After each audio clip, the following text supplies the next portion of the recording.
সবাইকে স্বাগত জানাচ্ছি আমার চ্যানেলে। আশা করি সকলে ভালো আছেন। থাম্বনেল এবং টাইটেল দেখে অবশ্যই বুঝে গেছেন আমি আজকে কোন বিষয়ে কথা বলবো। আমি আজকে ভুট্টা চাষ পদ্ধতি নিয়ে কথা বলবো। তো চলুন কথা না বলে ভিডিও শুরু করা যাক। ভুট্টা এক ধরনের শস্য যা সারা বিশ্ব জুড়ে চাষ করা হয়। ভুট্টা প্রধানত শস্য হিসেবে পরিচিত হলেও এটি বায়ো এনার্জি, পশু খাদ্য এবং শিল্পের জন্য ব্যবহৃত হয়। এশিয়া, আফ্রিকা ও উত্তর আমেরিকায় এটি ব্যাপকভাবে চাষ করা হয়। ভারত ও বাংলাদেশে ভুট্টা চাষ খুব গুরুত্বপূর্ণ কৃষিকাজ হিসেবে বিবেচিত হয়।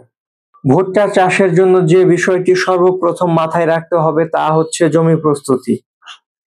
মাটির পুষ্টি ও মাটির উপযোগী করে তোলার জন্য চাষিরা নিম্নোক্ত কাজগুলো করে থাকে। মাটি পরীক্ষা করে উপযুক্ত সার নির্বাচন করা উচিত। জমি যেন সঠিকভাবে আলগা হয় এবং পানি ধরে রাখে সেজন্য ভালোভাবে জমি চাষ করে নিতে হবে। ভুট্টা চাষে জমি উর্বর এবং সঠিকভাবে পানি সঞ্চালিত হওয়া প্রয়োজন। এর পরবর্তীতে যে বিষয়টি মাথায় রাখতে হবে তা হচ্ছে বীজ নির্বাচন। ভুট্টা চাষের জন্য উপযুক্ত বীজ নির্বাচন করা খুব গুরুত্বপূর্ণ। বাজারে বিভিন্ন জাতের ভুট্টা পাওয়া যায়, যার মধ্যে প্রচলিত জাত হলো সিনথেটিক, হাইব্রিড ও সুপার ইনো ইত্যাদি। বীজগুলি উন্নত প্রজাতির হতে হবে যেন অধিক ফলন পাওয়া যায়। এখন সময় বীজগুলো রোপণ করার। বীজ রোপণের সময় মাটি গরম হওয়া প্রয়োজন। সাধারণত ভুট্টার বীজ রোপণ করা হয় বসন্ত বা গ্রীষ্মের শুরুতে। বীজ রোপণের উপযুক্ত তাপমাত্রা 25 থেকে 35 ডিগ্রি সেলসিয়াস।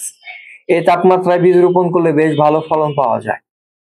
বীজ রোপণের সময় মাটির গভীরতা প্রায় 4 থেকে 5 সেন্টিমিটার হওয়া উচিত এবং একটি বীজ থেকে আরেকটি বীজের দূরত্ব 25 থেকে 30 সেন্টিমিটার এবং একটি সারি থেকে আরেকটি সারির দূরত্ব প্রায় 75 সেন্টিমিটার হলে সবচেয়ে ভালো ফলন পাওয়া যায়।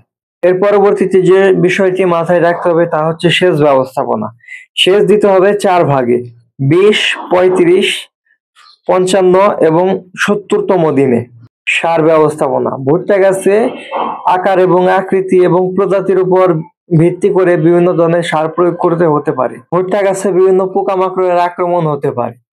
এর মাঝে অন্যতম মাজরা পোকা। তাছাড়াও আরো ধরনের পোকা রয়েছে, যেমন ভুট্টার তেলা পোকা, ভুট্টার লেদা পোকা, লাল মাকড়, ভুট্টার ফ্লাই, ব্ল্যাক রুট, ভুট্টার ঘোড়া পোকা এবং ভুট্টার মাকড়সা অন্যতম।